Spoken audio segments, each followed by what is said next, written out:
작년에 TSMC 주식을 워런 버핏이 샀다가 팔았어요. 네, 그죠. 그죠? 네, 예. 근데 아니 뭐야? 한 번 사면 10년 가져가시는 거 아니야? 네. 했는데 2분기만인가 그냥 팔아버리셨어요. 그쵸. 제가 주주총회 갔잖아요. 그 버크셔고. 예. 그래서 이제 누가 진짜 질문을 하더라고요. 그러니까 그냥 바로 그 전 질문은 일본에서 보니까 일본 너무 좋다 하고 뭐가 했거든요. 근데 그 다음에 이제 그래. 근데 왜 TSMC를 왜 입절을 하셨습니까? 하니까 근데 그 다음에 이제 TSMC 칭찬하더라고. 너무 훌륭한 반도체 기업이고 그 말 다 맞잖아요. 네. 어차피 거의 독점 기업이니까. 너무 좋고 좋아 했는데 근데 but I don't like the location 이라고 한마디 하고 넘어가시더라고요. 네. 거의 싫어. don't like the location. I don't like the location. 예. 나 거의 싫어. 네. 그걸 뭐 우리는 이제 지정학적도 있을 거야. 네, 근데 이제 그 말은 하긴 했습니다. 근데 이제 일본 기업에서 다시 덧붙여가지고 이제 뭐 나 같은 경우는 지금 일본이 이제 그 동네보다 훨씬 더 안전하다고 생각한다 이런 말을 했습니다. 그래서 제가 보기에는 이거를 이 양반이 샀을 때는 그거를 크게 생각 안 하고 들어가지 않았나 추측이 됩니다. 왜냐면 이분이 기본적으로 이제 미국에서 투자하시는 분이고 네. 미국은 소위 이제 외적이 없기 때문에 뭐 그런 거 사실 고민을 할 필요가 이제 없는 거잖아요. 근데 이제 아시아 기업들이나 유럽 기업들 이런 데는 좀 다르니까 이제 그때 이제 일단 사고 나서 이거저거 연구해 보니까 한 것 같아요. 네. 그래서 칩워도 말씀을 하셨고 저는 이성우 센터장의 반도체 오디세이 뭐 네. 이런 것도 이렇게 보다 보니까 이게 반도체라는 이 엄청난 산업이 얽혀져 있는 네. 그런 여러 가지 정치적인 문제도 네. 많고 한데 그 워런 버핏이 지정학적 리스크라는 얘기를 하셨고 딱 잘라버리셨는데 네. 저는 거기서 좀 앞으로 힌트가 있다고 봐요. 네. TSMC에 대한 의존도를 줄이려고 하는구나. 네, 그죠. 네. 네. 근데 엔비디아 실적이 어제 장 끝나고 나서 이제 좋게 나오긴 했었지만 네. 그 전날까지 주가가 막 6%씩 빠졌을 때 네. 21일 수요일이었었죠. 네, 그리고 제가 알기로는 어제 장중에서도 빠졌다가 아프터마켓이 오른 거죠. 그러네요. 장중에도 빠졌었는데 네. 그때 빠졌을 때 이유가 마이크로소프트가 아예 그 AI 칩을 자체 개발하겠다라고 하면서 거기에 영문에도 보면 그 TSMC에 대한 의존도를 줄이기 위해서라고 딱 돼 있더라고요. 그렇죠. 네. 그러면 왜 다들 TSMC랑 그 엔비디아에 대한 의존도를 줄인다라고 돼 있었군요.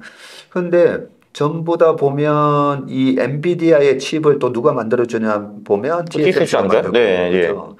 그래서 이 미국의 AI가 너무 엔비디아에 의존하고 있는데 이 엔비디아는 또 전부 다 TSMC한테 파운드리 맡기고 있으니까 굉장한 지정학적 리스크를 안고 있더라고요.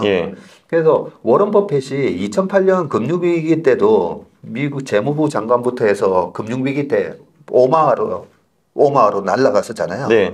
그리고 이번에 코로나 때도 다 비행기가 오마하로 날아가는 거예요. 그래서 저는 워런 버핏이 그냥 I don't like the location 한 게 아니라 미국 정부의 정책이 TSMC의 의존도를 우리가 줄이자. 파운드리를 조금 더 다변화시키자. 저는 그렇게 결정한 것 같아요. 그러니까 뭐 사실 칩버 그 책에 봐도 이렇게 나오거든요. 반도체 세계 탑 기술은 TSMC와 그래도 삼성까지 넣어줍니다. 근데 삼성이 있다라고 하는데 삼성은 메모리 쪽이고 이제 이쪽 파운드리 쪽은 이제 안 맡기려고 하는 게 그 이제 삼성은 디자인도 하고 이제 제품을 만들고 하기 때문에 포텐셜 경쟁사기 때문에 맡기기가 어렵잖아요. 근데 이제 TSMC는 오로지 그냥 파운드리만 있고 우리 디자인 안 하고 니네들이 주는 건 찍어만 줄게 이런 거잖아요. 근데 제가 알기로는 진짜 세계 최첨단 반도체는 그 TSMC에 있는 대만에 있는 그 딱 한 공장에서 다 만드는 걸로 저는 알고 있거든요. 근데 이제 거기 폭탄이 하나 떨어진다 하면은 정말 세계 대혼란입니다, 정말. 그렇죠. 근데 이제 내가 이제 그 미국 정부나 아니면 미국 기업이면은 그 상황을 별로 좋게 볼 수가 없는 거죠. 그리고 거기 나와 있거든요. 인텔도 원래 탑이었는데 도태되었다. 걔네들 이제 하도 많이 놀고 뭐 그렇기 때문에 이제 걔네들은 그 정도 성능의 반도체를 생산할 수 없다라고 나오거든요. 그 책에 보면은. 그러니까 그럼 이제 그러니까 미국에서는 당장 그걸 만들 수가 없고, 그럼 TSMC 그 한 공장에서 다 만들어지는데 거기 이제 폭탄이 떨어지면 이제 굉장히 재미없는 거죠. 그러니까요. 그래서 중국에 대해서 미국 정부에서 계속 제재를 하잖아요. 반도체 굴기를 못하도록. 그러면 제가 생각해봐도 중국에서 우리 미사일 시험하다가 이게 잘못 날아갔다. 라고 뻥친다, 그죠? 잘못 날아갔는데 그게 하필이면 TSMC 공장에 떨어졌네. We're so sorry. We're so sorry 하면서. 그럴 수도 있는 거죠. 그래서 미국이나 이런 선진국들을 보면 그 굉장히 이런 돌발 상황이나 그런 이멀전스 한드에 대한 대비를 되게 잘 하잖아요. 네. 그게 선진국이잖아요. 네, 그렇죠. 네. 예, 그런 차원에서 저는 엄청난 이 파운드리 시장에 대한 그 미국의 이 프레임이 좀 바뀌었다. TSMC 의존도 좀 줄이자. 네. 네, 그런데 지금 5나노 미만의 그 파운드리를 할 수 있는 게 미세 공정을 할 수 있는 게 TSMC하고 삼성전자밖에 없어요, 지금. 그렇죠. 네. 그런데 삼성전자는 이 포텐셜한 경쟁자다 보니까 인텔을 지금 살려주려고. 네.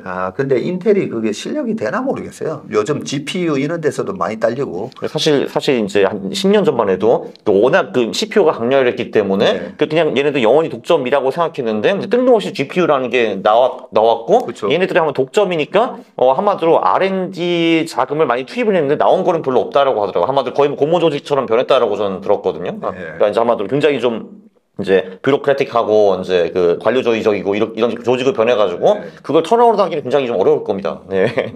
그러니까요. 그 관료적이라는 그런 표현이 있더라고요. 네. 자, 그런 상황에서 우리가 여러 가지 정황을 조합을 해가지고 이 투자 아이디어를 얻어서 그죠? 네. 아까 4강 탈락하면 안 돼요, 지금. 결승까지 가서 우승을 해야 되는데. 삼성이요? 아니, 주식으로. 주식으로? 네네. 네. 근데 주식 시장에서 예. 삼성전자가 탈락하면 안 되죠. 네. 지금 뭐 하이닉스한테 밀려가지고 네. 옛날에 독일 또 월드컵에서 1라운드에 탈락한 적도 있어요, 그죠? 그죠. 그때 손흥민이 두 번째 골 넣었을 때 네, 아닌가요? 2014년이었죠. 네. 그게 14년이었어요. 아니다. 14년 우승했고 18년에 우승 바로 다음에 했죠. 네, 그렇죠. 네. 바로 다음에. 예. 네, 그런 시국이 될 수도 있습니다. 그래서 삼성전자를 그래도 저력이 있다라고 믿고 있는데, 제가 봤을 때는 여러 가지 정황으로 봐서는 삼성전자한테 어떻게 보면 이 파운드리 부분에 물이 들어왔어요. 네. 네, 이 대만의 지정학적 리스크를 낮추기 위해서. 네. 그런 측면에서 이 3나노 기술을 이용한 그런 패키징 기술이라든지 그런 부분이 이번에는 게이트 올 어라운드 기술이라고 하잖아요. 네. 그게 좀 잘 됐으면 하는 바람이고요. 네. 이런 부분이 잘 된다라고 가정을 했을 때 얼마 전에 샘 알트만이 한국 왔었잖아요.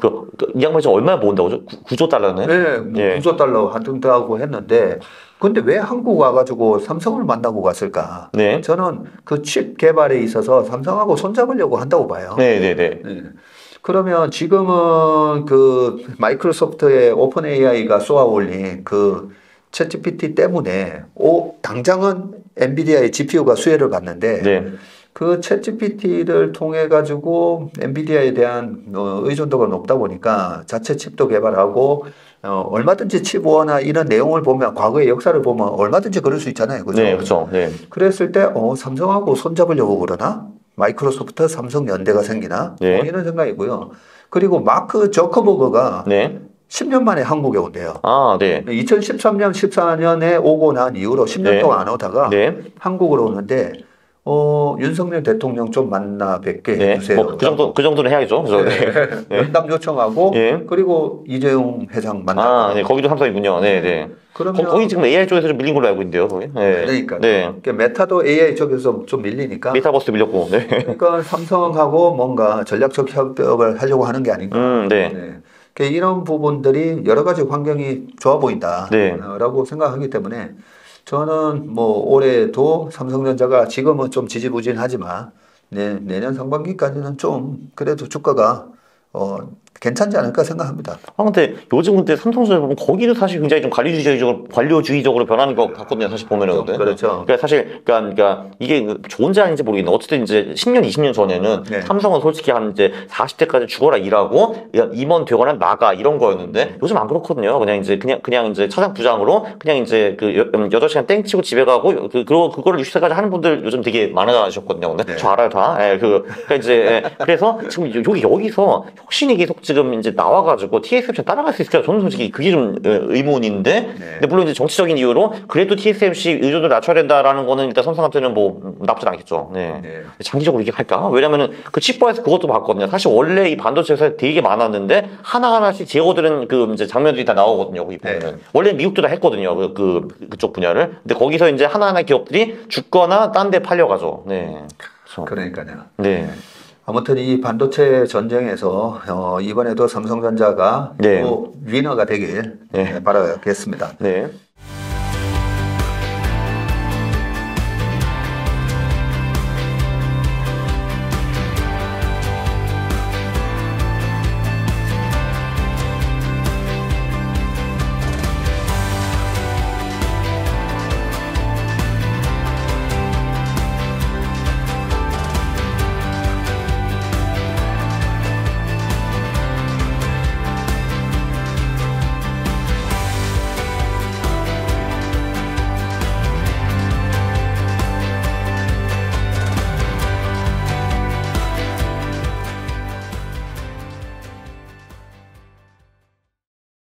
자, 그 다음에는 제가 꼭 여쭤보고 싶었던 것 중에 하나가 네.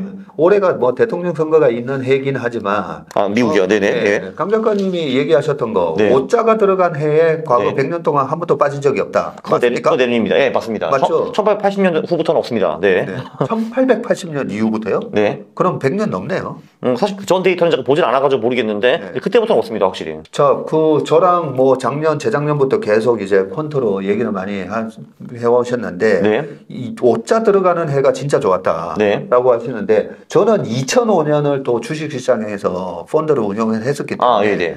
2005년도도 그 불을 뿜는 장이었어요. 특히 한국이 굉장히 좋았죠. 예, 제가 알기로는. 네. 그때 코스피가 2005년도에 한 53% 오르고 네. 코스닥이 한 87% 올라갔어요. 네. 지수가. 네. 네, 그렇기 때문에 저도 5자해에 대한 기대가 되게 많거든요. 맞아요. 보통 제가 이제 퀀트를 뽑아보면은 소형주 전략들을 보는데 그 대부분 전략들이 다 200%, 300%, 400% 올랐죠. 그것도 이제 20개 포트폴리오인데. 네. 그러니까 20개 포트폴리오가 전체가 3, 400% 올랐다는 거잖아요. 네. 정말 낭만적인 해였죠. 네, 2005년. 그래서 저는 이번에 그 AI의 이 붐이 네. 2005년까지 계속 이어진다고 보면 25년 아닙니까? 25년까지. 네, 그럼 25년까지 이어진다고 보면 야, 이게 도대체 이번에 거의 90년대 후반에 보였던 그런 닷컴 버블처럼 되는 거 아닌가? 네. 네, 물론 이게 거품이 그만큼 생길지 안 생길지는 아무도 모르는 거죠. 일단 뭐 기본적으로 그 AI라는 것 자체는 지금 2025년이 아니라 이제 거의 뭐 인류 종말까지 이제 가장 핫한 토픽이 될 것 같은데 AI님이 이제 우리를 안 없애주면 좋겠습니다. 참고로 그게 이제 중요한 것 같은데.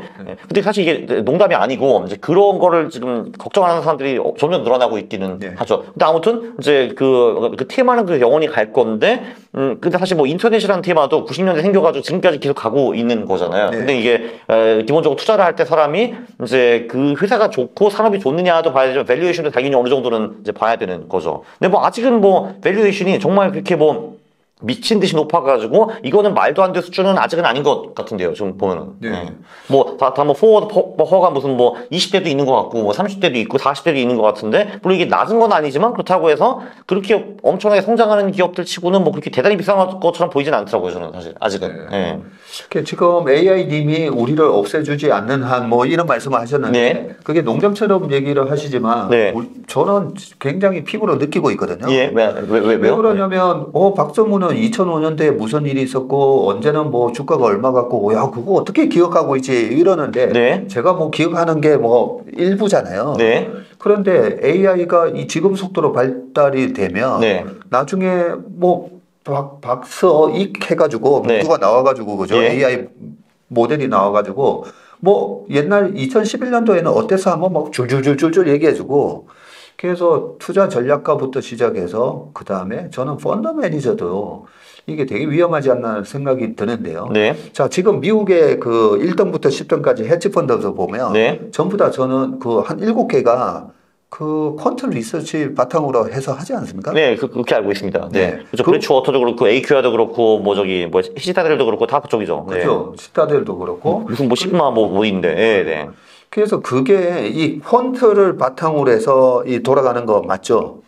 네, 그리고 걔네들이 아마 지금 틀림없이 딥러닝을 도입해서 뭔가 연구를 하고 있을 겁니다. 그 헤지펀드들이. 네, 그거는 뭐 거의 99.9% 확률로 뭔가 하고 있을 거예요, 지금 거기서. 네. 그래서 솔직히 우리 채슬리 투자자문도 네. 저는 그렇게 생각을 하거든요. 네. 저희도 지금 이 퀀트를 바탕으로 한 로보 어드바이저 개발하고 있어요. 아, 정말요? 아, 네. 예, 실제로 개발하고 있는데 네. 이거 개발을 앞으로 2년 안에 못하면 생존이 위협받을 수 있다. 아, 네. 저희는 진짜 그렇게 생각해요. 네. 그 말씀하셨던 1등부터 10등까지 지금 미국의 헤지펀드들 보면 제일 유명했던 회사가 1988년에 설립됐던 설립이 88년 맞는지 모르겠지만 르네상스 테크놀로지 있잖아요. 아, 그렇죠. 짐 사이먼스요. 네. 네. 그 짐 사이먼스의 그 회사도 보면 뭐 워런 버핏, 피터 린치의 기록을 다 깨부수고 66% 연평균 네. 그런 수익을 냈잖아요. 네.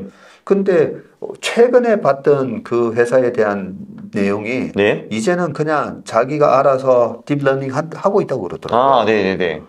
그런 거 보면 소름이 돋아요. 그렇죠. 뭐 짐 사이먼스는 이제 그 해치펀드 하기 전에도 수학가로 굉장히 유명했고 무슨 공식도 하나 개발한 게 있어요. 네. 엄청 유명한 공식. 예. 그래서 이제 그쪽에 엄청 선구자이고 이제 빨리 할 수밖에 없죠. 그분은. 네.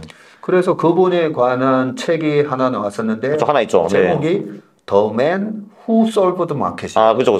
시장의 비밀을 풀 사람. 네, 그죠. 맞아요. 네. 이미 그 책에서도 나오지만 이 AI가 이미 이 투자 시장에도 벌써 침범을 하고 있고요. 네. 저는 그래서 이 로봇 기계 군단의 공격이 이미 시작됐다. 네. 그 강 작가님이 좀 역할을 해주셔야 돼요. 네. 한국적 그 AI 모델 네. 만들어 주셔야 돼요. 네, 노력하겠습니다. 네. 사실 그리고 조금 전에 그 말씀하셨잖아요. 사실 저 같은 경우는 이제 뭔가 이제 많은 자료가 있잖아요. 뭐 영상도 네. 있고 PDF도 있고 책도 있고 네. 제가 알기로는 지금도 그거 그냥 모아가지고 뭉뚱그려 던져주면은 강화국 챗봇 만들 수 있다라고 저는 알고 있습니다. 그것도 꽤 빨리. 네. 그래요? 몇 분 만에. 네. 그러면 제 PDF랑 책이랑 이제 제 영상들 이제 다 넣어주고 그러면은 물어보면은 강화국처럼 답변을 한다고 하더라고요. 벌써. 그게 가능해요? 네, 벌써? 제가 안 해봤는데 그게 벌써 가능하다고 하더라고요. 네. 이야. 네. 그러면 박사익 전무 챗봇도 이미 이제 만들 수가 있네요. 그렇죠. 그동안에 얘기했던 거. 네, 바탕으로 왜냐면 해서. 특히 영상이 굉장히 많으시니까 네. 그거 갖다 박으면 되죠. 그렇죠. 네. 무섭네요. 예. 박사익 챗봇이라고 해도 무서워요. 야, 참. 그래서 저는 뭐 닷컴 버블 때도 주식 시장에 있었기 때문에 네. 그 버블이 났을 때의 그 분위기를 좀 알거든요. 예. 이 닷컴 버블도 그랬고요. 반대로 코로나 공포감에 예. 우리나라 PBR 0.6이 깨졌을 때도 네. 공포에 대한 크기랑 어떤 새로운 기술 혁신에 대한 사람들의 그 상상력의 크기랑 네. 어떻게 보면 좀 비슷하기도 한데 이 거품이 생길 때는 도대체 이게 어디까지 확산이 되는 거지? 여기서 거품이 생기더라고요. 그렇죠. 네. 네. 그 코로나 때도 많은 상상을 하잖아요. 옛날에 나왔던 뭐 영화를 보면서 네. 와 그때랑 똑같네. 인류 종말이 네. 이제 왔네. 네. 이러면서 주가가 폭락하는 거거든요. 네. 근데 닷컴 버블 때 위로 치솟는 뭐 우리 생애 살아있는 생애에서는 가장 큰 버블이었으니까 네. 그렇죠? 그때는 도대체 이 온라인 세상이 어디까지 바꿀지 모르잖아요. 네. 그래서 그때 실적도 나지도 않는데 뭐 다 어마어마하게 올랐잖아요. 예. 아류작들. 네. 그래서 저는 이번 거품의 끝은 아류작들도 막 AI라는 이름 붙여서 그렇죠. 그러니까 정말 이상한 듣보잡 기업들, 이제 그러니까요. 매출도 없는 뭐 한마디로 이제 네. 의자 3개 있는 기업들이 막 밸류에이션 400억 받고 이렇대요. 네. 그러니까요. 예. 그때는 일부러 뭐 닷컴 이름만 붙여가지고 네네. 신문에 광고 내서 펀딩 받습니다. 음. 막 그런 것도 있었고요. 결론은 지금은 아니라는 거네요. 왜냐면 지금 이 매그니피센트 세븐이가 뭔가 얘네들은 실제 돈을 많이 벌고 있잖아요. 실제 돈을 벌고 있죠. 벌금 많이 벌죠, 일단 돈을. 네. 그 돈이 심지어 늘어나고 있고요. 버는 돈이. 그러니까요. 그래서 뭐 그런 거 많이 하시잖아요. 뭐 닷컴 버블 때 뭐 나스닥의 시총 상위 종목 7종목의 시가총액이 25%였는데 지금도 25%다. 네네. 그래서 거품이다. 뭐 이렇게 얘기하시는 분들도 많은데 그때랑 완전히 달라요. 근데 사실 걔네들이 이러면 나스닥 순이익의 25%를 가져가면 그럼 사실 그것도 오케이 아닌가 사실? 네. 네. 그리고 그때 당시는 또 이익이 안 나는 기업들이 그렇죠. 엄청 많죠. 네. 그러다 보니까 그렇죠. 그때 나스닥의 PER이 170배인가 그랬어요. 네, 그렇겠죠. 이익이 없으니까. 이익이 없으니까.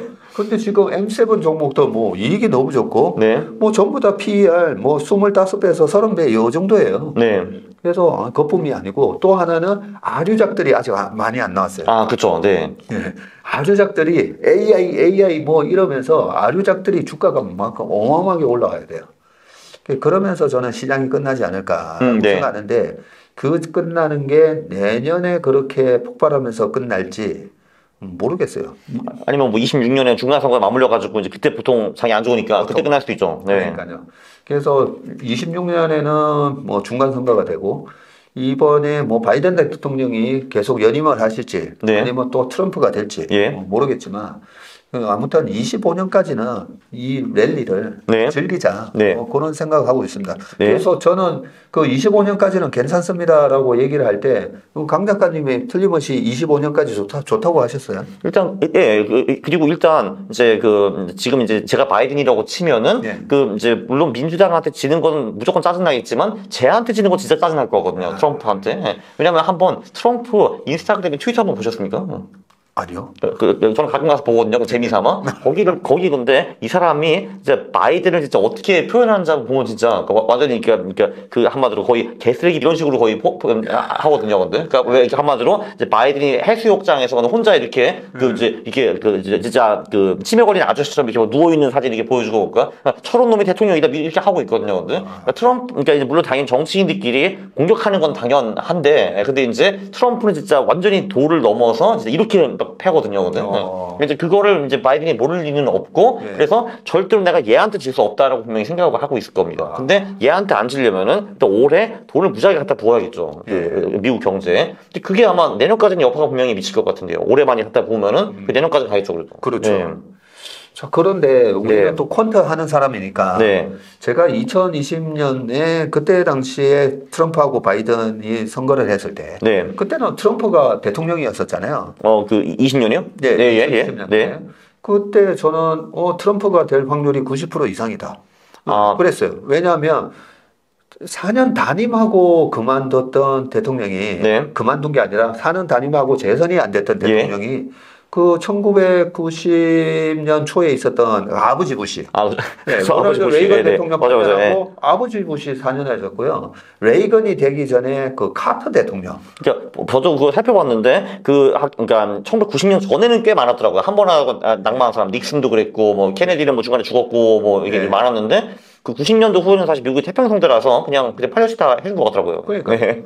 그래서 저는 미국의 대통령 시스템을 4년 연임 시스템이 아니라 8년 단임인데 예. 너무 못하면 4년 만에 네. 손절할 수 있는 예. 그런 시스템이다라고 저는 생각하거든요. 네. 그래서 트럼프 때 그렇게 저는 못했다라고 생각 안 했고 16년부터 당선되고 나서 17년, 18년 주가도 되게 좋았었잖아요. 예, 예. 19년도에도 28.8%나 오르고 그래서 당연히 된다라고 생각을 했었어요. 네, 그러나 그게 왔죠. 네. 확률적으로. 근데 그 바이든이 됐는데 네. 그때 제가 퀀트에서 딱 하나 마음에 걸리는 게 있었어요. 예. 실업률이 7% 넘는 네. 상황에서 대통령 재선된 대통령은 한 명도 없었다. 근데 저는 사실 그 코로나가 없었으면은 트럼프가 말씀하신 대로 99% 확률 됐었다라고 저는 봅니다. 왜냐면 이제 한 20년 1월 전까지만 해도 미국 경제도 좋았고 주식도 좋았고 근데 다 좋았거든요. 그때. 분위기 좋았죠. 네. 뭐 이제 그 이분을 뭐 반대하는 사람도 당연히 있었겠지만 어쨌든 경제는 좋고 사람들 배부르고 했는데 이제 코로나는 사실 뭐 트럼프가 아니라 뭐 이제 뭐 누가 대통령 했더라도 피해갈 수는 없었겠죠, 그거는. 네. 그래서 이번에도 퀀트적으로 생각을 해보면 바이든이 지금 이제 4년째 되는데 네. 바이든 지금 국면에서 실업률 완전 뭐 고용 상태잖아요. 거의 없죠, 그냥. 네. 3.7%. 네. 그리고 뭐 주가도 좋아요. 네. 주가 지금 뭐 사상 최고치 내고 있고. 네. 자, 이런 상황에서 과연 이번에 바이든이 실업률도 안 걸려요, 이번에요. 네. 그러면 이번에도 또 바이든이 된다라고 얘기해야 되나? 네. 근데 지금 설문조사나 이런 거 보면 트럼프가 될 확률이 더 높아요. 네. 퀀터적으로 좀 어떻게 생각하세요? 저는 그거 사실 그거는 잘 안 살펴봤습니다. 이제 네. 저도 그러게 이제 말씀 들어보니까 사실 그냥 무난히 바이든이 되는 것이 이제 맞기는 맞는데, 예. 물론 이제 맨날 그 말이 나오긴 하잖아요. 이 사람은 치매 노인이고 이제 좀 어느 정도 정신이 좀 이제 오락가락 하신다라는 말이 좀 있죠. 그러니까요. 네, 예. 그리고 미국 사람들이 아무래도 좀 아메리카 퍼스트도 있지만 네. 실제로 우리가 세계 최강이야. 네. 그래서 대통령도 좀 약간 강력한 대통령을 좀 원하는 것 같아요. 아니 뭐 지금 시대가 그거 원할 수도 있죠. 네. 그렇죠, 시대가. 네, 그런 차원에서 여론이 지금은 또 약간 트럼프 쪽으로 약간 이렇게 기울어 있는 거 아닌가 싶은데 네. 지난번에도 틀렸기 때문에 저는 이제 앞으로 얘기 안 하려고요. 아, 네. 네. 근데 예. 그때도 틀렸지만은 바이든이 됐지만 주식은 오른다라고 하면서 그때 제가 3프로에서 네. 11월 3일 날 대통령 선거 관련돼서 막 얘기를 할 때 네. 그렇게 얘기했었어요. 트럼프가 되든 바이든이 되든 외국인은 할로윈 전략 때문에 또 돌아올 겁니다. 아, 네. 그러면서 그때 강 작가 얘기를 제가 또 했잖아요. 감사합니다. 네. 강한국 작가가 최근에 설명했던 그 할로윈 전략으로 보면 11월에는 또 외국인은 결국은 돌아오면서 시장은 3천을 넘어갈 겁니다. 네. 넘어갔네요. 네. 그때 11월, 12월, 1월까지 불을 뿜었죠. 아, 네. 네. 그리고 3천이 어느 정도, 그게 7월에까지 갔죠, 그죠? 3,300인가? 그때까지 갔죠, 그죠? 예, 6월 25일 날 고점을 쳤는데요. 아, 6.25에, 네. 316을 찍었었는데. 네. 그렇게 됐었고요. 그러면 강 작가 입장에서는 올해 네. 내년을 바라보고 지를 거잖아요. 또 10월 말에 들어가시겠네요. 또. 지금 한국 말씀하신 거야? 미국 말씀하신 한국. 거야? 그죠. 한국은 이제 올해 10월 말에는 분명히 들어갈 거고요. 예. 근데 이제 짝수 5월, 10월이 한국은 너무 안 좋기 때문에 여기는 이제 좀 한국 투자를 일단 좀 제가 좀 쉴 것 같습니다. 네. 근데 미국 같은 경우는 네네. 원수한테도 권하지 않는다고. 그렇죠. 그거는 도저히 이제 원수한테 권할 수도 없고 제가 제 원수가 아니기 때문에 저한테도 권할 수 없죠. 그죠? 네. 그죠. 네. 그게 코스닥이 특히나 5월에서 10월 대통령 선거가 있었던 대통령 선거에 아니면 짝수회였어요. 그러니까 그거를 뭐 사실 한국 총선 후라고 봐야 될지 아니면은 미국 대선 전이라고 봐야 될지 잘 모르겠는데 어쨌든 짝수 5월 10월은 굉장히 안 좋습니다. 네. 네, 볼 게 없어요. 네. 제가 그 과거에 미국 대통령 선거가 있었던 그 짝수회를 보니까 네. 코스피는 괜찮더라고요. 코스피는 이제 소위 짝수회도 그러니까 재선이냐 아니면 두 명이 새로 나오냐로 좀 나눌 수가 있는데 재선회 같은 경우는 보통 미국 주식이 좋거든요. 이게 올해 같은 해. 네. 근데 이제 이제 8년 하신 어르신이 물러나고 두 명이 새로운 사람이 왔을 때 그때 장이 망한 경우가 좀 많습니다. 2000년도 그렇고 2008년도 그랬고요. 네. 그래서 이 재선회 같은 경우는 그렇죠. 말씀하신 대로 이제 코스피는 보통 미국처럼 그렇게 막 잘 되지는 않지만 그래도 그럭저럭 이제 버티는 정도는 했습니다. 네, 많은 경우에. 네. 그래서 올해는 웬만하면 이제 코스닥은 좀 피하시고 코스피 중심으로 하시면 괜찮다. 저는 그렇게 얘기를 하는 편이거든요. 네. 그래서 코스피로 조금은 그래도 안정적으로 중간중간에 왔다 갔다 하는 그런 변동성은 좀 있을 거기 때문에 그리고 그 변동성을 이용해서 어쨌든 연말까지는 플러스는 나서 끝날 거니까 이 딥을 이용해서 과감하게 사셔라. 그러면서 이제 PBR 0.9 0.9가 올해는 2,520이에요. 2,520입니까? 네네. 2,800이 이제 PBR 100배라고 보면 되기 때문에 그래서 2,520으로 떨어지면 그냥 눈 감고 사는 전략으로 해도 됩니다. 저는 그냥 10월 말에 들어가겠습니다. 네. 그러면 우리가 강 작가가 들어오시기 전까지 0.9 밑에 0.8이 있습니다. 네. 0.8까지는 많이 가요, 사실. 많이 가는데 가면 안 돼요. 네. 자, 그러면 강원구 작가께서는 올해 일단 10월 말까지 기다린다. 10월 말에 또 지른다. 지르면 역시나 중소형주로 지르실 거죠? 네, 아마 그럴 것 같습니다. 저 10월 말에. 그때 상당히 좀 안전하게 지를 수 있는 타이밍인 것 같아요. 그리고 24년. 왜냐면 또 반대로 홀수에는 코스닥이 떨어지는 경우가 거의 없거든요. 그냥 무조건 가니까 거의. 네. 그렇겠네요. 자, 그러면 10월 말에 저도 이제 좀 걱정을 많이 하고 있습니다. 5월부터 10월 달까지 특히나 과거의 짝수해에 그렇게 많이 망가지는 걸 많이 봤기 때문에 특히나 2016년도가 트럼프랑 힐러리랑 붙었었거든요. 그때도 괜찮았어요. 운 좋게. 그 트럼프랑 힐러리랑 붙었었는데 2016년대도 코스피는 3.3% 오르고 그때 당시에 삼성전자 하이닉스 다 40% 이상씩 올랐었거든요. 근데 코스닥은 그때 마이너스 7% 이렇게 나오고요. 그래서 제가 2016년대에 대해서 좀 공부를 해봤더니 2015년도에 불을 뿜었던 그런 바이오 종목들이 2016년 10월 달에 박살이 나는 거예요. 그때 15년에 무슨 바이오 중국 이런 거 있지 않나요? 그때 당시에 중국이 사드 보복이 있기 전에 2015년 16년까지 중국 관광객이 우리나라에 800만 명 그 정도로 하셨죠. 그 2019년도에 한 1,700만 명 들어왔는데 네. 그때도 사드 보복이 있었는데도 600만 명 들어왔어요. 예. 근데 사드 보복이 있기 전에 2016년도에 뭐 15년도에 그렇게 800만 명이 들어오면서 중국 소비 관련주 화장품 이런 올라가고 거요? 네. 네, 화장품, 네. 마스크팩 만드는 네. 거예요.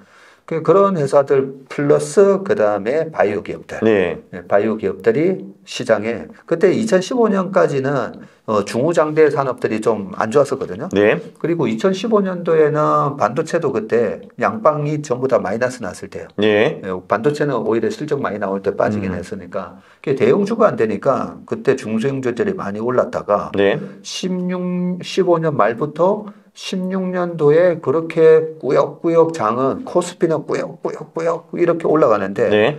코스닥이 왔다 갔다 하다가 나중에 8, 9, 10월 달에 그냥 가버렸군요. 네. 박살내놓고 네. 그때도 트럼프가 지금만큼이나 말을 많이 했어요. 네. 재밌는 삶이었죠. 네. 아주 그렇죠. 험한 말을. 네. 내가 대통령이 되면 네. 뭘 어떻게 하겠다. 그렇죠. 당장 천달에 무슨 파리 뭐 협의회에서 탈퇴하겠다 하고 실제로 했죠, 그거는. 네. 제가 이런. 실제로 하고. 네. 그리고 법인세 낮추겠다 했는데 진짜 낮췄어요. 그렇죠. 네. 그래서 저는 법인세 낮춘다는 얘기를 딱 보고 트럼프가 되면 주가가 올라가겠네. 네. 왜냐하면 우리나라에서 지금 우리나라 주식하고 그 미국 주식하고 많이 비교하시면서 우리나라 주식 못하겠다. 네. 뭐 이런 분위기가 지금 많잖아요. 네. 많은 이유가 우리나라는 기업의 성장하고 주주 가치가 일치하지가 않아요. 네, 그렇죠. 네. 그렇죠? 미국은 기업의 성장을 전부 다 주주한테 배당과 자사주 매입으로 다 그렇죠. 돌려주는데 네. 우리나라는 기업의 성장만 보고 샀다가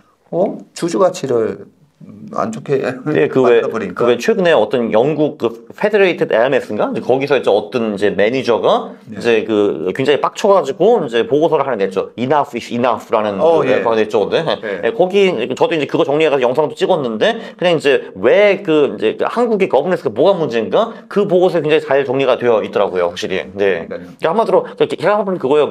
그냥 한국 같은 경우는 이제 그 회사가 돈을 벌면은 이제 배당을 거의 안 해주고 그 대주주들이 그거를 뒤로 다 빼돌린다라는 얘기입니다. 그게 심지어 거의 합법적이다. 그리고 심지어 그게 불법 영역으로 넘어갔다 하더라도 감옥 조금 가면 사면해 준다. 근데 이제 심지어 나는 그 사람들을 대놓고 욕할 수가 없는 게 욕을 하면은 사실 직시 뭐 이런 걸로 내가 이제 그 명예훼손죄로 깜빡할 수 있다. 이런 얘기를 하더라고요. 그게. 그 정도까지 얘기했어요? 네, 그렇죠. 그러니까 이 보고서를 보면 내가 사람 이름을 안 적었다는 걸 알 수가 있다. 왜냐면 그 사람 이름을 적어가지고 한마디로 이제 그러니까 그러니까 횡령으로 감옥에 간 범죄자 미스터 킴 하면 안 된다라는 거죠. 킴이 기분이 나쁘니까. 네, 그렇죠.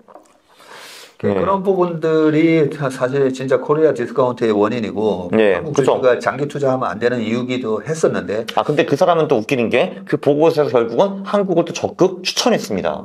짜잔. 이제 그 이유가 이제 또 뭐냐 하면은 첫 번째 거버넌스가 정말 개떡같지만 여기서 나아질 수밖에 없다라는 게 하나 있었고요. 그리고 두 번째는 가끔 양심 있는 인간들도 있고 아니면 대주주가 없는 기업들이 있다라고. 근데 걔네들도 싸잡아서 다저평가를 받고 있다라는 말이 있습니다. 네.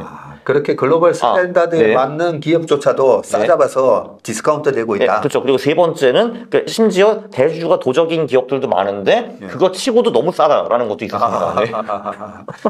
그게 우리가 경영학 그 교과서에 보면 그걸 갖다가 에이전트 코스트라고 하잖아요. 그렇죠. 대리인 비용이라고 해가지고 그 전문 경영인을 세워놨다가 전문 경영인이 회사 돈을 어떻게 사적으로 이렇게 유용하면 그게 이제 전체적인 기업의 가치를 떨어뜨리고 주주 가치를 떨어뜨리게 되니까 그럴 위험을 대리인 코스트라고 하는데 대리인 비용. 근데 우리나라는 대주주들이 대리인 비용을 엄청나게 쓰고 있는 거죠. 그렇죠. 그 돈으로 뭐 골프장도 하고 뭐 돈 안 되는 비즈니스도 하고 그죠? 거기 뭐 몇 개 뭐 케이스 스터디가 나옵니다. 뭐 이제 그 일감 넘기기 뭐 이런 거 하고 그리고 이제 뭐 그러니까 모기업에 이제 아주 훌륭한 자산을 싸게 이제 내가 가지고 있는 자회사로 넘긴다든지 뭐 이런 것도 있고 뭐 거기 뭐 많이 나옵니다. 케이스가. 근데 정말 다행스러운 거는 그분이 적극적으로 출산하셨다라고 하는 이유가 저는 이번에 코리아 밸류업 프로그램을 정부에서 굉장히 적극적으로 하고 있잖아요. 네. 그래서 저는 이제 뭐 결론적으로 좀 말씀드리면 내년까지 저는 일단은 장을 굉장히 좋게 봐도 된다라고 생각하는 게 일단 이 한국의 디스카운트 요인을 이번에 밸류업 프로그램을 통해서 개선을 하겠다는 강력한 의지가 있어요. 근데 그거 총선 끝나는 거 아니에요? 총선을? 아니요, 근데 26일 날 발표해요. 네네. 네, 하고 예. 오늘도 그 관련된 내용이 어떤 게 나올 수 있다라는 걸 보니까 네. 예를 들면 이런 게 있어요. 배당을 적극적으로 해주면 네. 법인세 이런 부분에 있어서 혜택을 줄게. 네. 기업들한테 인센티브를 제공하고. 예, 네. 사실 총선용으로 말만 하면 안 되는데 네. 그런 인센티브를 제공하고 예. 이번에 밸류업 프로그램이 나오지도 않았는데 기업들이 최근에 자사주 매입 소각하겠다는 기업들이 많아졌어요. 제가 알기로는 뭐 금융주들은 아무래도 정부 눈치를 많이 봐야 되기 때문에 네. 알아서 하는 게 좀 많겠죠. 네. 그러니까요. 그렇죠. 그래서 알아서 거기가 전형적인 어떻게 보면 이제 대주주가 없는 기업들이기도 하죠, 사실은. 네. 그렇죠. 거기는 예. 어떻게 보면 주인이 없는 그렇죠. 그냥 뭐 기재부 이론에서 그냥 내려주는 거잖아요, 은행장. 네. 그렇죠. 네. 그런 분위기였었고요. 네. 그래서 코리아 디스카운트 요인을 지금 없애주고 있고 또 하나가 그 코카콜라에 한글 이름 들어갔다는 뉴스 보셨나요? 아니요? 네. 미국에 팔리는 코카콜라에 예. 한글로 코카콜라. 왜요? 신기하죠? 네. 그래서 미국 역사에 미국에서 팔리는 코카콜라에 네. 외래어를 집어넣은 게 예. 이게 처음이다 예. 라고 하는데 그 기사와 함께 우리 구찌 가방 있잖아요. 구찌. 예. 그걸 보여져 있는데 구찌 티셔츠에 네. 구찌 이거 G하고 있고 예. 그 위에다가 한글로 진짜요? 구찌. 네. 예. 되게 촌스럽게 그것도 예, 우리 뭐 예. 인글씨 구찌도 아니고 구찌 예. 해가지고 와 저는 그 구찌나 구찌 정도 되면 네. 이 명품 레벨에서는 디자이너도 엄청 비싼 사람 데려오잖아요. 그렇죠. 근데 그 비싸게 데려온 디자이너가 한글을 구찌라고 여기 크게 예. 엄청 촌스럽게 네. 이렇게 받고 코카콜라에다가 코카콜라라는 걸 넣은 걸 보고 네. 우리 강 작가님이 그 독일에서 어릴 때부터 크셨는데 네. 우리가 어릴 때 컸을 때는 일본이 선망의 대상이었어요. 그렇죠. 네. 네. 그래서 약간 일본어로 돼 있으면 네. 이거 멋져 보이고. 이게 일본산. 네. 야, 그런 이제 메이드 인 재팬이라는 걸 되게 많은 나라의 사람들이 여기에 대한 신뢰가 들어가고. 그렇죠. 네. 그런데 와, 우리나라가 이 레벨이 됐구나. 사실 이제 지난번에 이제 오마하 갔을 때 그때 이제 저희가 이제 배가 고파가지고 슈퍼마켓, 그러니까 그게 코스트코인가 뭐 그런 비슷한 데 갔습니다. 네. 대형 이제 그 마트에 갔는데 거기 이제 CD 코너가 있더라고요. 네. 그래서 가보니까 그러니까 그 미국 그 아티스트들 음악은 저 밑에 박혀 있고 그러니까 쉘프가 한 5개 정도 있었는데 네. 그 위에 있는 건 전부 다 그 K-팝으로 도배가 되어 있었습니다. 그 오마하 깡촌에 있는 코스트코 같은 데서요. 그러니까 깜짝 놀랐죠. 그러니까 보면은 이제 이 K 컬처라는 것이 지금 세계에서 이제 최소 랭킹 2위고 이제 2위인가 1위인가 저는 솔직히 잘 모르겠어요. 왜냐면 사실 이제 미국 문화는 당연히 이제 헐리우드 때문에 있는 건데 사실 우리가 지금 예를 들면은 중국이나 일본에서 유명한 가수 또는 이제 영화 배우를 떠오르라고 하면은 저는 지금 못 하겠거든요, 사실. 그렇죠. 저는 뭐 멕시코, 독일 배우, 뭐 이제 영국 배우 아무도 모르잖아요, 사실. 영국은 좀 보인다 그래도. 네네, 예. 그런 측면이 네. 어떻게 보면 우리의 뭐 방탄소년단을 비롯해서 네. 아이돌 가수들이 만들어낸 예. 무형의 가치라고 네. 저는 생각하거든요. 그렇습니다. 네. 그리고 라면 뭐 이런 것도 잘 팔리잖아요. 네, 뭐 신라면 이런 것도 뭐 독일 모든 슈퍼에 다 있죠. 네. 네. 그 뭐 신라면이 아니라 요즘은 불닭볶음면. 네네네. 그 매운 거 안 좋아하시나 봐요. 제가 라면을 별로 많이 안 먹습니다. 네. 저도 라면을 안 먹어가지고 몰랐는데 네. 이 불닭볶음면이 전 세계적으로 지금 엄청 유행이더라고요. 예. 네, 그러면서 우리가 마트 가면 원래는 일본 라면, 니신 라면 네. 사 먹어보면 이게 무슨 맛이야? 뭐 네 맛도 내 맛도 없는. 그렇죠. 네, 그런 라면이 항상 깔려 있어서 왜 저런 라면을 사람들이 사 먹을까 했는데 네. 지금 라면 같은 것도 그렇고 그래서 저는 우리가 보통 부동산도 보면 아니 저기 강남에 있는 아파트랑 여기 있는 아파트랑 아니 똑같은 현대 뭐 똑같은 아이파크인데 왜 네. 저기는 비싸지? 예. 그 아파트 주변에 있는 사실은 그 무형의 가치가 있는 거거든요. 그렇죠. 네. 네, 교통이라든지 학군이라든지 여러 가지 어떤 시큐리티 보안성 네. 그런 것 때문인데 저는 와 이 한국 제품에 대한 엄청난 지금 무형의 가치가 생겼구나. 네. 그래서 저는 우리가 밸류가 평가돼야 되는 밸류인데 밸류업 하겠다고 하면 네. 바로 다시 되돌아오는데 한국의 기업의 전체적인 이 시장 분위기가 기업 가치가 올라가고 있는데 지금 디스카운트 돼 있기 때문에 이런 부분들이 언제 이렇게 폭발적으로 올라올지 모르겠지만 네. 일단 그 여건은 다 이제 만들어졌다. 그러니까 제 생각에는 이제 솔직히 그 요번에 이 밸류업 프로그램은 총선용이라고 저는 보기는 하는데 중요한 거는 지금 이제 그 주주의 수가 제가 알기로는 4년 전 총선에는 600만 명 정도였거든요. 지금 1,500만 명이 됐잖아요. 근데 또 이게 그 사실 우리나라 정치는 다 알지만 60, 70대는 이쪽을 뽑고 40, 50대는 저쪽을 뽑고 20, 30대는 소위 이제 잘 모르기 때문에 얘네들을 잡아야 되는데 얘네들 부동산 살 돈 없으니까 주식이랑 코인 하잖아요, 전부 다. 그래서 결국은 걔네들을 잡기 위해서 주식과 코인 프렌드리한 정책들이 그 다음 선거에도 계속 나올 수밖에 없다라고 저는 생각을 합니다. 네. 사실 뭐 거버넌스가 지금보다 더 나빠질 수는 없잖아요, 사실 근데. 지금 너무 이상한데요, 사실. 제가 강 작가님이 이제 40대 초인데 어느 쪽인지 제가 맞춰볼까요? 네. 선거 안 가고 놀러 가는 쪽. 저 할 겁니다. 할 겁니다. 네네. 그렇군요. 그래서, 이번에 선거용이 아니라, 저는 이게 지속적으로 그동안에 우리가 너무 주주 가치에 대해서 모르고 있다가, 이게 우리나라 주식 시장이 2,000조가 넘는 시장인데, 너무 시장 자체가 후진적이었잖아요. 그래서 저는 이게 선거용이 아니라 이번 일을 계기로 선진 시장으로 발돋움하는 그런 하나의 계기가 되는 그런 프로그램이라고 생각합니다. 그 연구 보고서에 그 말도 있더라고요. 한국 사람들 데모는 참 잘하는데 근데 데모 토픽이 이런 게 아니라 물적 분할 막아라, 물적 분할 안 된다 이런 걸 안 하고 이제 보통 이제 한국 데모는 뭔가 정치적인 거잖아요. 그러니까 저는 물러내라, 저는 뭐 이렇게 하는 게 맞는데 그러니까 이제 안타깝게도 이제 한국 주주들이 좀 무지성이 많기 때문에 이제 그런 토픽으로 데모하는 경우는 별로 없더라라고 그걸 한탄해 하더라고요. 그런 얘기까지 있었어요? 있습니다. 네. 사실 그 부분에 대해서 저는 우리나라에 지금 국민연금이 1,000조예요. 1,000조인데 우리나라 주식을 한 140조 들고 있거든요. 국민연금이 사실은 좀 해야 된다고 생각해요, 이제는. 그래서 제가 요즘 하는 얘기인데 정부에서 이번에 밸류업 프로그램 할 때 그게 맞춰서 기관 투자가가 기관으로서의 또 역할을 저는 해야 된다고 생각해요. 그렇죠?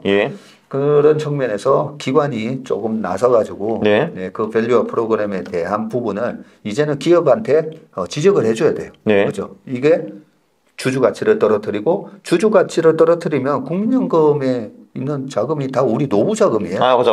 국민연금 내고 계시죠? 네, 안타깝게도. 내고 있죠. 근데 2040년 지나면 고갈된다라고 알고 있잖아요. 그렇죠. 근데 이번에 밸류업 프로그램을 통해 가지고 국내 주식에 대한 투자 수익률을 올리잖아요. 그럼 고갈 안 돼요. 일단 좀 더 오래 가겠죠. 좀 더 오래 갈 수가 있으니까. 그렇기 때문이라도 저는 그래서 이제 소위 PBR 0.4, 0.5 그런 거 몹쓸 기업들에서 이제 돈을 뺀다고 하는 건 좀 방법이 되겠네요. 지금 140조인데 밸류업만 돼가지고 이게 저절로 200조가 되고 230조가 되면 70조 이런 수익이 또 생기는 거예요. 그렇죠. 그렇기 때문에 사실 뭐 지금 조금 전에 말씀하신 얘기를 이제 PBR 1이 2,800이라고 하셨죠, 그죠? 지금? 맞습니다. 그럼 사실 이제 그냥 대부분 딴 나라 수준만 가도 3,500, 4,000은 그냥 쉽게 갈 수 있는 거잖아요, 사실 이게. 그러니까 지금 벌써 일본이 2012년도에 10년 전만 하더라도 우리랑 비슷했었어요. 그때는 디플레이션 국가이기도 했었지만 지금 그때 당시에 PBR 0.9, 1배 하다가 지금 거의 2배 가까이 하고 있어요. 일본조차. 그래서 이번에 밸류업 프로그램이 제대로 작동을 하고 기업이 거기에 동조를 좀 해주시고 우리 기관 투자가들도 거기에 걸맞는 그런 역할을 해주면 반드시 2025년도에 불을 뿜는 장이 될 수도 있다라고. 그렇네요. 1.5배만 가도 4,200이네요. 맞아요. 자, 여러분, 이제 우리 광화문 나가서 데모할 때 좀 테마를 좀 바꿔갑시다. 망할 대주주 물러나라 이런 거 있잖아요. 이게 감옥을 보내라, 저 대주주 이런 걸 해야죠. 그죠? 그렇습니다. 이제는 뭐 1,500만 명이나 되기 때문에 나갈 수 있어요. 그렇습니다. 저도 갈게요. 그리고 우리나라 분들의 특징이 이 불공정한 거 이런 거 되게 싫어하잖아요. 되게 싫어하기 아니, 때문에. 근데 왜 정치 쪽에서는 못 참는데 왜 지금 이 대주주들이 하니 불공정한 거는 왜 50년 동안 참았냐 이거죠. 이게 뭐냐 이게. 예. 그게 제가 보니까 그렇습니다. 몰라서 그랬어요. 예, 그런 것 같아요. 그죠? 네. 네. 이 주주가치 개념에 네. 몰라서 물적 분할에 일어났을 때도 제가 네. 4, 5년 전에 이거는 주주가치를 강탈하는 겁니다. 그죠, 그죠. 라고 네네. 얘기해도 뭐 주식시장에 오랫동안 계셨던 분들이 자, 이해를 못해요. 아니야, 뭐 그게 지분이 80%나 있는데 지분이 얼마가 있는데 그러면서 네. 이해를 잘 못하시더라고요.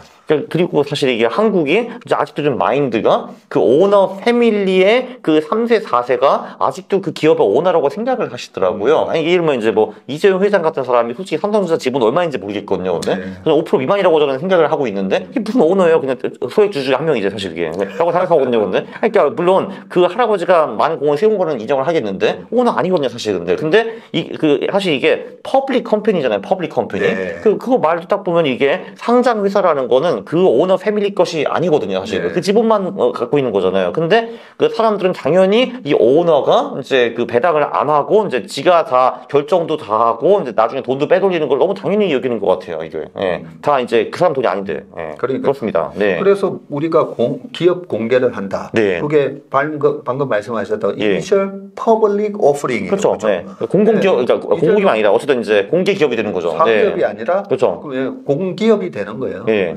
그런 측면에서 우리 경영진들의 네. 이제 마인드도 주주 가치를 생각하는 그런 마인드로 많이 바뀌면 반드시 우리 시장이 요즘 국장에 대해서 많이 좀 짜증들을 내고 계시는데 네.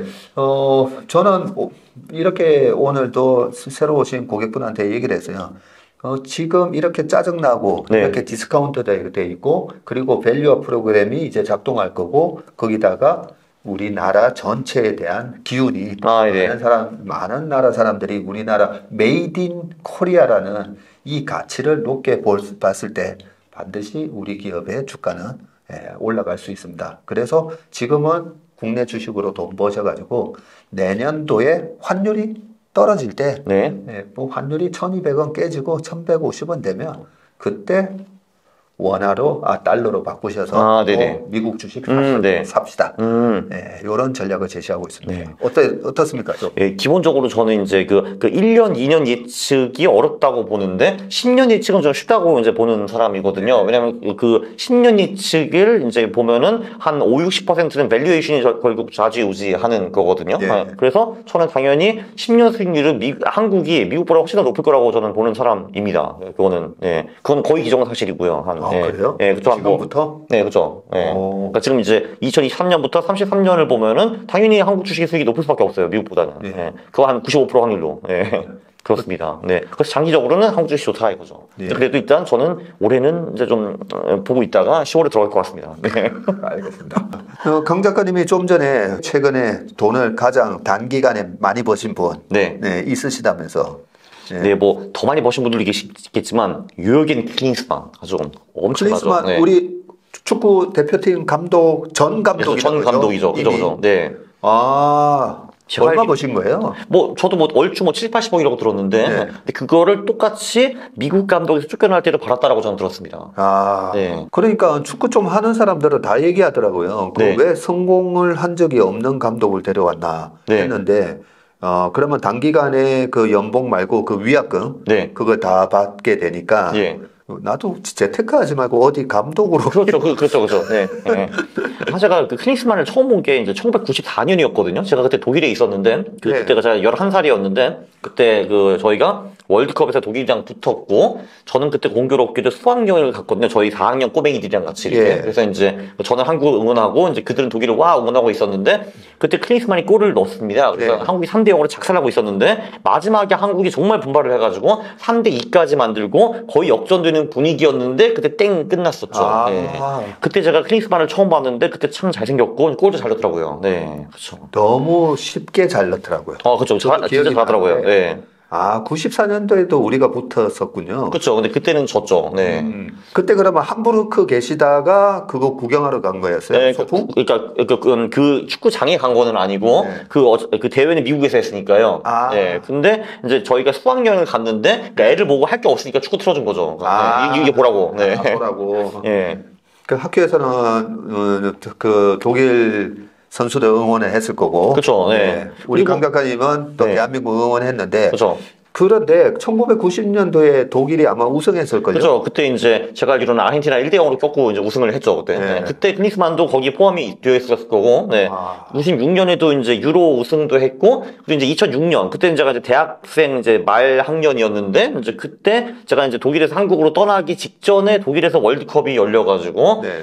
독일 축구가 그때 되게 안 좋았는데, 그때 엄청 선방을 해서 이제 3위를 했고, 그때 클린스만이 감독이었습니다. 그래서 그때까지 이제 클린스만 진짜 좋게 봤거든요. 아, 네. 좀 하네 하고. 네.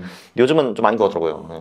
근데 이제까지 유명 선수가 감독을 해가지고는 네. 잘 된 경우가 별로 없었던 것 그렇죠. 같아요. 별로 없죠, 그죠? 네. 그죠? 네. 그런 측면에서는 네, 좀 아쉽지만 부럽기도 합니다. 음. 자, 우리는 뭐 유명 선수는 그런 거 아닐까요, 그냥? 그 이제, 야, 그냥 저 가서 너 왜 못 넣는 거야? 이거 아닐까요? 네. 아, 난 너무 잘했는데 아니, 너네도 왜 이래 못해? 아니, 이거 너무 당연한 거 아니야? 여기 있는 거 그냥 넣으면 되잖아. 아, 이제 올해 2024년이 시작이 됐고 네. 우리나라 축구가 좀 아쉽게 4강에서 네. 탈락을 하긴 했었지만 중결승이었나요? 그럼? 중결승이죠? 네. 중결승에 탈락을 하긴 했었지만 자, 우리는 탈락하면 안 됩니다. 올해 네, 탈락하면 안 되죠. 돈 벌어야죠. 네, 중간에 그렇습니다. 탈락하면 안 네. 되고 돈 벌어야 됩니다. 네. 자, 그런 측면에서 여러 가지 질문을 좀 드려보도록 하겠습니다. 첫 번째, 제가 오늘 그 비트코인에 대한 수익률을 한번 쭉 봤었어요. 예. 보니까 아이고 이거 주식하지 말고 비트코인 했어야 됐구나. 네. 2013년, 12년 자료는 없고요. 네. 제가 이번이 반감기라고 그러잖아요. 네. 그 반감기 전후로 해서 비트코인 수익률이 어떻게 됐었나 봤더니 아무튼 2013년 이후로 비트코인을 샀었으면 1억 샀었으면 그게 뭐 9조? 네, 그럴 겁니다. 2013년이면은 그게, 저도 기억이 정확히 안 나는데, 그쵸. 이제 13년에 1000불을 뚫기 전에 그 정도인데 1불일 때도 있었어요, 1불. 1불일 네, 때도 그죠. 있었어요. 네, 그죠. 그러니까 1불 아래일 때도 있었고요, 당연히. 네. 1불 아래일 예. 때도 있었고 처음에는 뭐 1불 이럴 때는 뭐 장난이야 뭐야 뭐 그쵸 뭐 네. 사토시 뭐 이러면서 그랬었는데 강 작가님은 비트코인이 이게 된다라고 괜찮은 투자 자산이라고 판단하는 거는 언제였어요? 언제냐면요. 그 사실 이제 그 한 22년부터 이제 대충 이제 알고는 있었죠. 한마디로 이제 반감기 전에 보통 한 1년에서 1년 반 전부터 이제 오르기 시작한다라는 걸 대충은 알고 있었고, 네. 그리고 이제 주요 매수 시기는 최저점을 찍은 다음에 거기서 2배 정도 올랐을 때, 네. 한마디로 상승 추세가 어느 정도 성립되었을 때 들어가는 것이 나쁜 타이밍이 아니다 정도로 알고 있어가지고 이제 그거를 기다리고 있다가 이제 그게 원래는 23년 7월이었어요. 이게 2배, 그러니까 최저점 대비 2배 오른 게. 근데 이제 4월에 거의 2배 도달해가지고 제가 좀 욕심 부려가지고 조금 일찍 샀습니다. 4월에. 그래서 4월에. 근데 그건 별로 좋진 않았죠. 왜냐면 이게 본격적으로 올리기 시작한 게 그 작년 9월, 10월 뭐 그 언저리니까요. 이번에 바닥을 15,000불 찍고 지금 거의 5만 불? 저 52,000불인가 뭐 그런 것 같더라고요. 와 있으니까 예. 예. 그러면 15,000 찍고 바닥에서 2배 올랐었으면 3만 불. 네. 그러면 3만 불 돌파했을 때 사더라도 벌써 5만 불이니까 네, 뭐죠. 한 70% 정도죠. 70% 먹었네요. 근데 저는 이제 그때 제 포지션을 전부 다 들어가지는 않고 네. 이제 올라가면서 추매를 계속 했습니다. 이제 온일과 이런 사람들한테 배우는 것처럼요. 네, 그래서 그렇게 했고 그래서 지금은 그래도 한 42만 불 정도 되더라고요. 비트코인, 이더리움, 뭐 알트코인 뭐 그 친구들이요. 네. 다 해가지고 예. 지금 방금 강 작가 얘기에서 우리가 힌트를 얻으시고 반드시 배우셔야 되는 것 중에 하나가 저는 그렇게 얘기하거든요. 아무리 좋은 정보를 알아도 실제로 매매를 잘못해서 돈을 못 번다고요. 네. 대부분은 바닥에서 15,000불 찍어놓고 지금 3만 불인데 네. 여기서 어떻게 사? 그렇죠, 그렇죠. 네. 여기서 절대 못 사요. 예. 그런데 바닥에서 3만 불 가서 뭐 따블이 됐는데 이때가 오히려 매수식이다라고 생각을 하신 거고 두 번째는 계속 올라가는데 계속 추매를 하셨다 했잖아요. 네. 그게 제시 리버모어가 얘기했던 피라미딩 기법. 그렇죠. 네. 그렇죠. 우리 말로는 그걸 불타기라고 하죠. 그렇죠. 불타기라고 하죠. 네. 떨어질 때 막 사는 걸 불타기라고 하는데 또 올라갈 때 계속 사는 걸 말도 희한하게 잘 지었어요. 불타기. 네, 그렇죠. 네. 네. 그 물 타는데 네. 장작을 뭐 더 집어넣는 느낌. 그렇죠. 근데 물타기란다는 건 원래 처음 나오지 않았습니까? 이제 그 물타기가 먼저 있으면 그 다음에 불타기가 있는 거죠, 그죠? 그러니까요. 네. 보통은 이제 물타기라는 말이 굉장히 근데 내려갈 때 사는 거 왜 물타기죠? 생각해 보니까. 물을 탄다. 네. 그러고 보니까 물을 타면 이게 희석화된다. 우리가 이런 이미지가 네네. 있잖아요. 예. 다일루션 된다. 예. 그러니까 거기서 나왔나? 네. 물타기를 하면 단가가 좀 내려가는 예. 효과가 있으니까. 그래서 물타기라고 한 게 아닌가 그런 생각이 들고요. 그런데 주식을 잘하려면 불타기를 잘해야 돼요. 사실. 그렇죠. 이제 불타기가 사실 돈 버는 길이죠. 네. 네. 근데 이 불타기 하는 게 인간의 본성을 이겨내지 못하면 이게 참 힘들거든요. 무섭잖아요. 그렇죠. 근데 그 물타기가 사실 심리적으로 편하기는 하는데, 그래서 이제 물타기를 좀 하다가 이제 평단이 낮아져가지고 나중에 돌아오면 되게 좋기는 한데, 그리고 사실 실제로 한 10번 중에서 한 7번, 8번은 그렇게 돌아오더라고요. 근데 이제 나머지 2번이 이제 안 돌아올 때 나는 어쨌든 떨어지는 자산에 잔뜩 투자를 했는데, 그게 나락으로 딱 가버리면은 내 전 재산이 사라지는 거죠, 그때. 이제 그게 위험한 거죠, 물타기가. 네. 자, 그리고 그러면 불타기에 대해서 이번 시간에 좀 제대로 배워봐야 된다라고 생각하는데, 자, 올라갈 때 그 제시 리버모가 얘기한 게 원칙이 그렇더라고요. 내가 10,000원에 샀어요. 10,000원에 샀는데 13,000원이 되면 추가 추매. 네. 그러면 나의 단가는 11,500원이 된다는 거죠. 그렇지만은 지금 시세가 나의 평균 단가보다는 위에 있으니까. 그렇죠. 네. 그리고 주가가 더 올라가면 또 산대요. 네. 또 사도 어차피 단가는 올라가는데 수량이 이제 3배로 늘어나 있고, 그러니까 올라가는 추세에 물량이 늘어나 있으면서 좀 크게 먹는다는 거죠. 네, 그렇죠. 네. 근데 반대로 이제 물타기는 떨어질 때 10,000원이 9,000원 됐으니까 물타요. 그러면 단가는 9,500원 됐지만 거기서 8,000원이 되면 이제는 1,000만 원으로 터지는 게 아니라 2,000만 원으로 2배로 터지게 되고, 이렇게 8,000원에 물타서 또 단가를 낮췄는데 또 더 떨어지면 3,000만 원으로 터지게 되고, 그러니까 물타기가 떨어질 때는 오히려 물량을 내가 늘리면서, 그게 강 작가님이 예전에 한번 비유를 하신 것 같은데, 왜 장사가 잘 되는 집을 문을 닫고 네, 그렇죠. 네. 장사가 안 되는 집의 사업 매장을 더 늘리는 효과? 네. 뭐 그런 거다, 그죠? 그렇죠. 그리고 이게 주식이 내려갔다는 것도 이유가 분명히 있고, 올라갔다는 것도 뭔가 이유가 있습니다. 그 이유를 내가 파악하지 못했다고 해서 그 이유가 없는 건 아닙니다. 왜냐면 다 사고 파는 사람들이 뭔가 그런 생각을 하고 그걸 하는 거니까요. 특히 그 가격이 움직일 정도면은 보통은 이제 기관들이 그거를 사거나 팔았을 텐데, 다 그 사람들도 뭔가 생각이 있으면서 이제 하는 거거든요. 근데 이제 물타기 같은 경우는 어차피 기관들은 다 팔고 있는데 나는 들어가는 거기 때문에 일단 그게 이제 과연 맞을까 이런 생각을 한번 해봐야 되는 거죠. 네. 자, 그러면 여기서 중요한 게, 오케이, 불타기 하는 방법은 알았어요. 추세로 가는 주식을 계속 생각대로 움직이는 거잖아요, 그죠? 주식을 살 때 올라간다고 생각하고 사는 거니까. 근데 생각대로 움직이면 계속 수량을 늘리면서 먹게 되는데, 자, 그러면 언제 팔아야 되느냐? 네네. 그게 중요하잖아요. 예. 언제 팔아야 됩니까?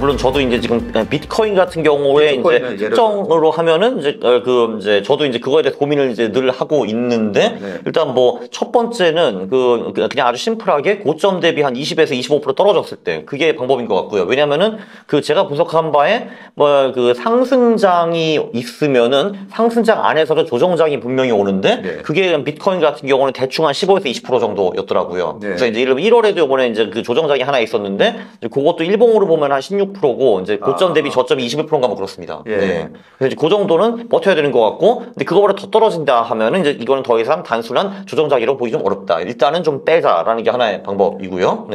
두 번째 방법은 뭐 120일 이동평균선도 나쁘지 않습니다. 이제 그것도 이제 비트코인에서 꽤 잘 먹히는 선이라고 저는 생각을 하는데, 그거 밑으로 가격이 떨어졌다 하면 일단 좀 팔고 이제 보는 게 방법인 것 같고요. 그리고 이제 여기도 계절성이 좀 있죠. 기본적으로 그 반감기 후 12에서 18개월 후에 보통 고점을 찍기 때문에 이제 그게 계산해 보면은 내년 4월부터 10월이다. 그때는 확실히 조심을 하고, 실제로 그 시기에 뭐 이동 평균선이나 고점이 깨지면은 이제 팔고 나가는 게 이제 하나 방법이 있고요. 그리고 이제 뭐 오닐이나 미너비니 같은 사람은 이제 소위 클라이맥스 텁이 오면은 이제 판다라고 말을 하는데, 이제 그들의 주장은 뭐 예를 들면은 뭐 2주 내에 뭐 70% 이상 올랐다. 그리고 14일 동안에 뭐 10일 이상은 상승했다. 그리고 이제 그 상승하는 각도가 갑자기 이제 가파라졌다. 뭐 이런 걸 보는데 솔직히 저도 그때 팔 수 있을지 심히 의문입니다. 왜냐면 이게 올라가는 걸 파는 것이 굉장히 어렵기 때문에 저는 제가 실패한다에 한몫 걸겠습니다. 네. 네, 그 이론적으로는 그렇다는 거고 아마 실패할 겁니다. 저도 내년에. 네. 네. 아니 근데 저 같은 경우에는 비트코인에 대해서 한 10년 동안의 그 차트랑 수익률을 봤더니 네. 결국은 그 반감기라고 얘기하는 게 24년 뭐 4년마다 오는 거 맞죠? 예, 4년마다 옵니다. 네. 그게 최고로 할 수 있는 비트코인의 양이 절반씩 주는 거예요? 정확하게 반감기가 뭡니까? 네, 그렇죠. 이제 이게 이제 비트코인 생태계를 유지를 하려면은 네. 그 채굴자라는 사람들이 전기를 막 돌리고 PC를 돌려가지고 무슨 이상한 그 수학적인 그 이제 수수께끼를 풀고 뭐 이래야 되는 건데, 네. 예, 어쨌든 그렇게 해가지고 성공하는 자에게 이제 10분에, 그러니까 지금은 6.25개 비트코인이 떨어지고 이제 그 네. 반감기 후에 3.125개가 떨어진다라는 건데, 근데 그게 제가 알기로는 여러 채굴자들이 무슨 채굴자 연맹 같은 걸 이제 만들어가지고 예. 그 중에서 누가 성공해가지고 비트코인을 받으면 그걸 나눠가는 식으로 할 수 있습니다. 왜냐면은 내가 정말 운이 좋아가지고 성공하면 6.25개를 내가 먹는 것 같긴 한데 그럴 가능성이 매우 희박하기 때문에 예. 다 같이 이렇게 이제 그러니까 채굴 풀에 들어가가지고 전기를 투입해서 비트코인을 이제 이 풀에서 몇 개 만들었다 하면 그걸 나눠가지고 이런 식으로 하는 것 같습니다. 네. 그 비트코인이 그 수량이 한정되어 있다면서요? 2,100만 개인가? 네, 2140년까지 2100만 개가 나오는 건데 네. 지금 제가 알기로는 1900만 대 후반까지는 지금 이미 발행이 된 걸로 이제 알고 있고요. 네. 그리고 이제 나머지 뭐 120만 개가 뭔가 그게 남아 있죠. 네. 아, 그렇군요. 그래서 그 반감기 전후로 해가지고 저는 예전에 이제 반도체 섹터를 분석을 할 때 네. 2017년, 18년도에 이게 비트코인하고 뭔가 연관이 있구나, 반도체가. 네. 그런 생각을 했었거든요. 그러면서 비트코인 가격이 어떻게 움직였나 봤더니 2013년도에 5,500%가 올랐더라고요. 아, 그렇죠. 네, 네. 네. 그러면 24년, 20년, 16년, 12년 뭐 이런 식으로 반감기가 왔을 건데 네, 12, 16, 20, 24 오른 거죠. 네. 네. 그러면 반감기 그 다음 해에 네. 2013년도에 5,500% 올랐는데 그 2년 지나서 14년도에 마이너스 58%. 네, 그렇죠. 네. 그리고 이제 2018과 22년도 수익률이 대단히 안 좋습니다. 그러니까요. 네. 보니까 그 무슨 대통령 우리가 중간 선거 있을 때 그렇죠, 그렇죠. 네, 맞아요. 맞아요. 뭐 얘기를 했었는데 코인도 안 좋죠. 네. 네, 근데 보니까 네. 코인도 정확하게 중간 선거가 있었던 14년도에 58% 빠졌고 2018년도에 73% 빠졌더라고요. 그렇죠. 네. 그리고 22년 이번에도 많이 빠졌죠. 이번에도 65%. 예, 65% 빠졌죠. 그죠. 22년에. 네. 그럼 보니까 이거는 그 반감기 때 사가지고 그러니까 중간 선거 있기 전에 그러니까 내년에 올해 대통령이 누가 될 거니까. 네. 그러면 잠깐만 내년이면 25년이고 예, 예. 26년이 되기 전에 팔아야 되는데 네. 그게 아까 몇 월 달 정도만 팔고 나와야 돼. 그러니까 사실 이게 가장 심플한 전략은 그 말씀하신 그 4년에 한 번 그 해에는 투자를 하지 않고 나머지 3년을 투자하는 거는 꽤 유택한 방법입니다. 그러니까 14, 18, 22 그리고 26년은 투자를 하지 않고 그쵸. 나머지 3년 동안은 보유를 하는 거죠. 그것도 그게 가장 심플하고 이제 바보 같은 전략인데 굉장히 위력적인 전략입니다. 그리고 올라갔던 해의 수익률을 보니까 아까 13년도에 5,500% 올랐다고 했는데 15년도에 37%, 16년도에 119%, 17년도에 1,300%. 그죠. 17년도가 좋았죠. 네. 그리고 그때 18년도에 네. 17년도 연말에 네. 저희가 이 송년회를 하잖아요. 네. 그때 코로나 전이니까 네. 송년회를 하면 2017년도에도 주식시장 되게 좋았거든요. 아, 그죠. 예, 그죠. 1월 달에 2,600 찍었어요. 아, 예, 예. 지금에 똑같네요. 그런데 그때 12월 달에 송년회 가잖아요. 옆에서 전부 다 비트코인 얘기하고. 아, 그쵸. 넌 몇 개 있어. 난 네. 10개. 너는? 이런 거네요. 네. 그리고 2017년 연말에 메신저에 돌아다니는 거. 그 돌아다니는 거에 부적이 있어요. 부적. 부적에 존버. 저는 뭐. 그 다음에 가즈아. 네. 가즈아 하면서 절대 팔면 안 된다는 거예요. 그렇죠. 그때는 주식하는 사람의 사람 취급받기 어렵겠네요. 그때는 뭐 주식 얘기를 말도 못 꺼내요. 그렇죠. 근데 그때 당시에 그나마 이쪽에서 존버 가자 하고 있는데 네. 주식 얘기하는 한 부류가 어디가 있었냐면 신라젠 주주들. 네. 거기는 좀 그래도 좀 따라갔군요, 그래도. 그때 네. 2017년도에 신라젠 주가가 폭발했거든요. 네. 나중에 그 신라젠을 비롯해서 그 공매도 상위 종목들이 2017년 말에 막 그 이번에 2차 전지 스퀴즈 나듯이 네. 막 그렇게 올라갔어요. 아, 네네. 그러니까 그 슈어탄 사람이 더 이상 못 버티고 이제 나가 떨어지면서 간 거군요. 네. 그때 2017년 마지막 그 11월, 12월 달에는 제가 일부러 그 공매도 상위 10개 종목 좀 뽑아와봐라. 아, 네네. 지르면 그냥 쇼 스퀴즈 나올 것 같아가지고. 네. 네, 그런 매매 전략을 했던 것도 기억나는데 아무튼 그때도 비트코인이었어요. 근데 항상 보면 그렇게 많은 사람들이 식당에서 여기저기서 다 이거야 라고 했을 때가 꼭지예요. 좀 늦죠. 네. 뭐 신라젠이든 비트코인이든 네. 그때 샀으면 그 다음 해에 73% 폭락했으니까. 그렇죠. 네. 2,800만 원이 한 300만 원 갔으니까요. 아, 그렇죠. 네, 맞습니다. 네. 그렇죠. 네. 그래서 열광할 때 어떻게 보면 아까 뭐 이 각도 이런 것도 있지만 그냥 주변 사람을 잘 살펴도 되는 것 같아요. 네. 이 뭐 칵테일 파티 이론처럼 너무 사람들이 열광하면 네. 이제 팔아야 되나?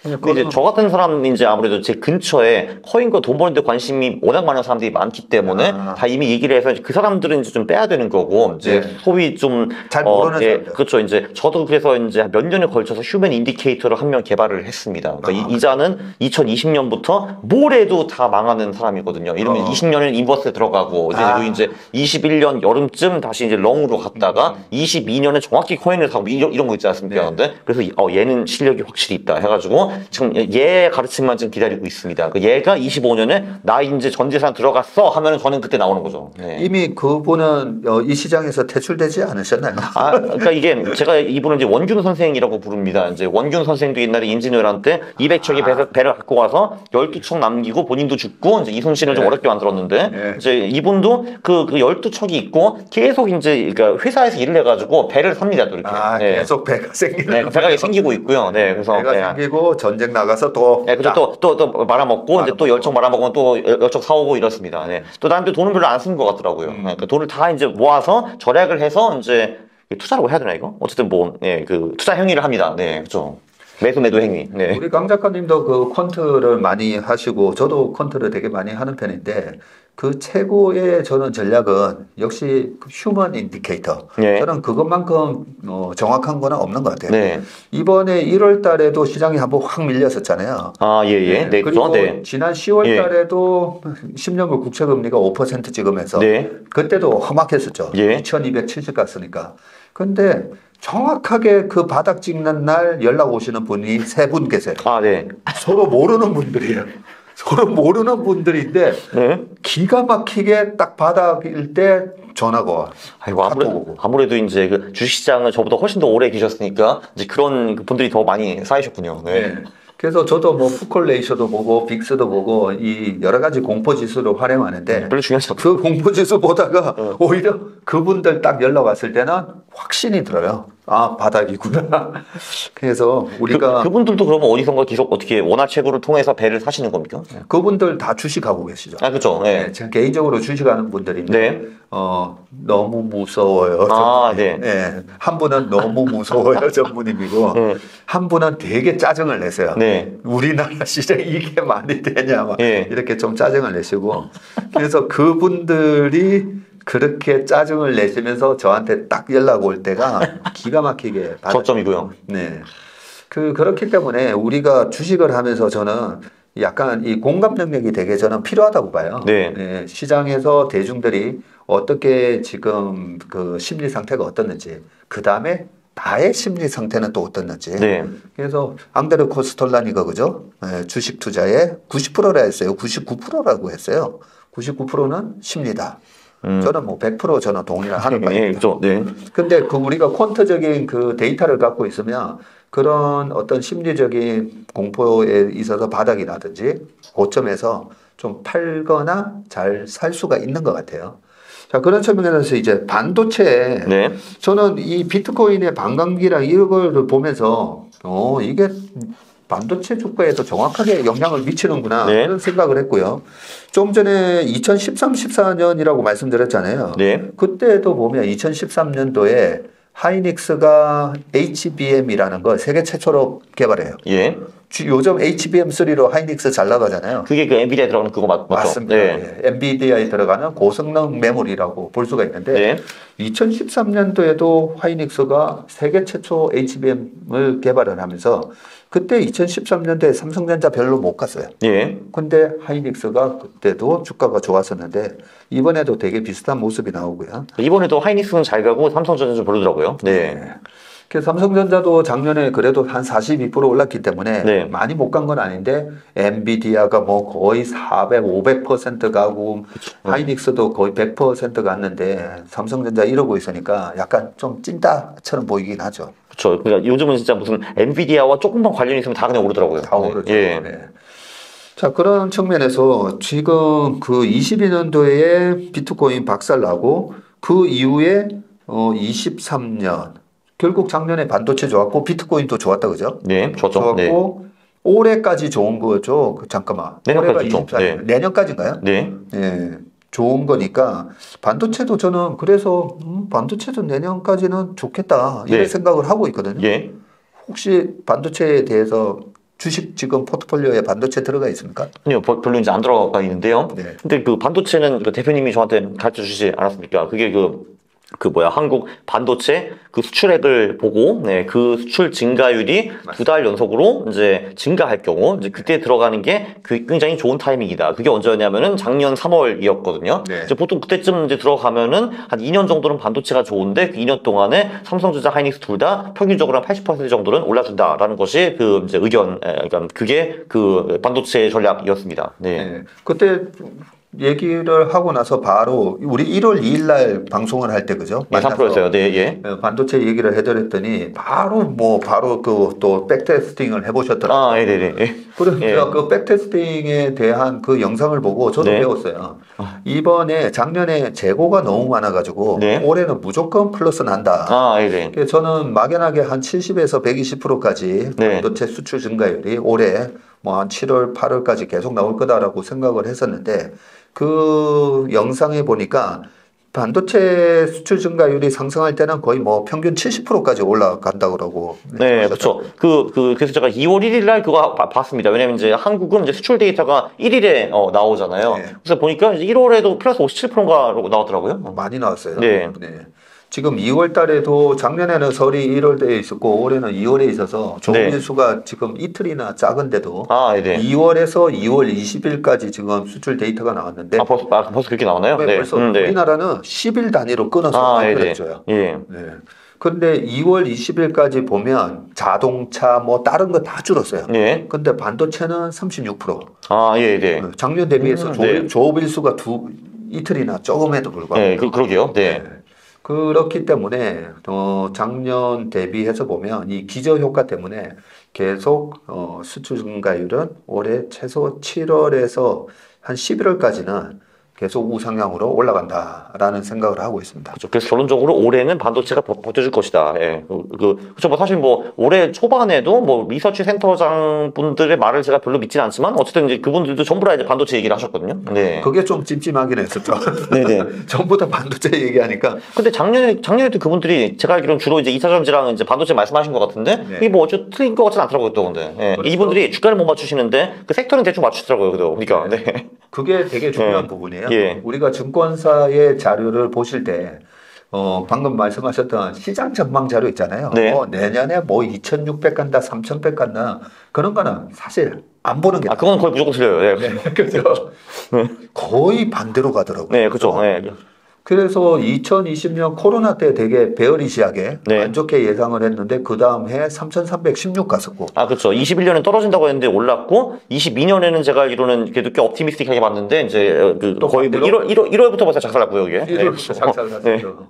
뭐 3,300까지 갔다가 뭐 3,000 정도로 21년도에 끝났기 때문에 네. 22년 전망치가 뭐 위로는 3,600에서 3,800, 네. 밑으로 정말 베어리시하게 본 사람이 2,600 정도였는데. 그렇죠. 근데 2600이 1월에 깨졌어요. 네, 그냥 1월에 깨지면서 그날 뒤통수를 한 대가 엄청 세게 또 얻어맞았어. 저는 근데 그거 보고 그 생각도 했습니다. 사실 이게 혹시 self-fulfilling prophecy가 아닌가. 한마디로 이제 애널리스트들이 전부 다 이제 그 섹터를 찍어주니까 이제 그 포트폴리오 매니저들은 이제 그걸 보고 사는 것이 아닌가. 왜냐면 사실 그러니까 이분이 만약에 상사가 있으면 본인도 이제 면피가 있잖아요. 근데 그때 누구나 다 반도체 사라고 했어요라는 말을 또 할 수가 있으니까요. 그리고 혹시 그런 거 있지 않나요?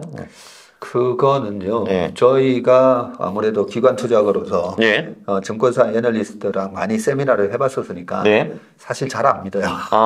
또는 오히려 그게 이제 뮤추얼 아니까 한마디로 이제 그 애널리스트는 돌아다니면서 이제 그 포트폴리오 매니저들 의견을 들어보고 또 이제 그거를 이제 발표를 하고 그리고 또 이제 일부 포트폴리오 매니저들은 이거를 보고 그거를 그 섹터를 사고 이런 거 혹시 아닐까요 혹시? 그런 거는 있죠. 약간 인터랙티브하게. 둘 다 이렇게 뮤추얼하게 하는 거죠. 우리가 계속 이렇게 질문하고 예리한 질문을 많이 하니까 이래요 저래요 하면 우리한테도 아이디어를 얻어가기도 하고 그런 부분인데 지금은 근데 반도체 같은 경우에는 예측 가능성이 조금 뛰어나진 게 이게 과점화된 시장이고 엄청난 장치 산업이잖아요. 그래서 못 들어와요. 그렇죠. 그래서 우리 펀드 매니저끼리 하는 얘기는 뭐냐면 모든 산업이 다 마찬가지지만 철강, 화학, 모든 이런 시클리컬 산업에 있어서 그 경기가 어떻게 회복되는지 사실 잘 모르잖아요. 강 작가님도 콘트 아무리 돌려봐도 경기가 언제 회복되고 언제 떨어지는 거고 예측하는 거 없죠. 그렇죠. 그거 없잖아요. 그렇기 때문에 우리가 이런 시클리컬 산업은 언제 업되고 언제 다운되는지는 모른다. 하지만 우리가 서플라이어 생산자 쪽에서 공급을 얼마 정도, 공급 캐파를 어느 정도 하는지는 우리가 알 수 있잖아요. 그래서 삼성전자, 하이닉스, 마이크론 이 세 회사에서 어느 정도의 캐파를 갖고 있고 어느 정도 생산을 할 수 있는지는 알 수 있다는 거죠. 왜냐면 그게 세 개밖에 없으니까. 그 세 개밖에 없으니까. 메모리 쪽은 그죠. 그렇다면 그 반도체의 전방 산업이 되는 핸드폰, 그 다음에 데이터 센터, 그리고 PC, 노트북 포함해가지고, 그죠? 여기에 그 전방을 잘 보고 있어요. 그 중에서 빅스케일러라고 하는 미국의 하이테크, 그 빅테크 회사들이 그 실적 발표할 때마다 캐펙스 발표하잖아요. 그 자본 지출하는 거. KPX에서 얘네들이 얼마 투자한다라고 얘기하지. 그거 보고 있으면 이번에도 마이크로소프트 같은 경우가 캐펙스 투자 50% 증가한다. 이런 식으로 나와요. 그러면 데이터 센터 쪽이 이제 본격적으로 얘네들이 투자를 하는구나. 그런 걸 알 수가 있거든요.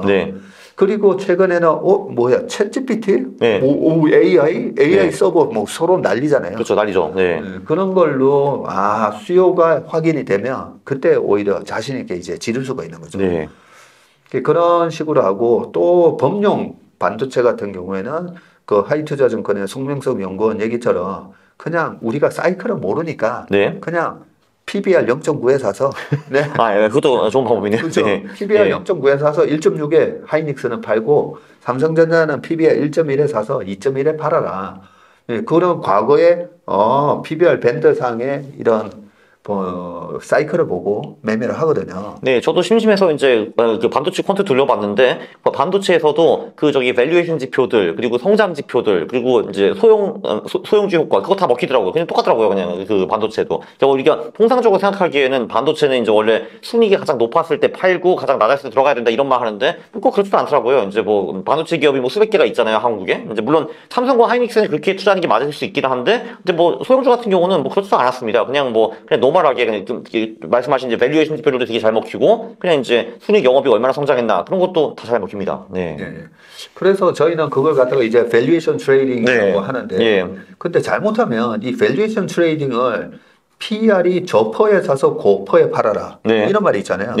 근데 우리나라 시클리컬은 반대로 해야 돼요. 왜냐하면 시클리컬이기 때문에 그래서 고퍼에 사서 저퍼에 팔아야 되는데 그 밸류에이션의 트레이딩을 잘못 아시는 분들은 이 사이클 기업이 이익이 어마어마하게 나올 때는 오히려 주가가 올라가다가 미리 선반영해서 올라갔는데 이익이 쭉 쫓아 올라오면서 PER이 되게 낮아지는데 여기서 평균 PER이 10배니까 더 올라가야 돼 이러면서 고점에서 주식이 됐어요.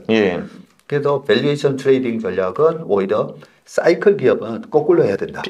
아니면 그냥 PBR로 하든지 그것도 나쁘지 않네요. 네. PBR로 하든지. 근데 미국의 기업들은 이런 사이클 기업들 싫어하거든요. 네.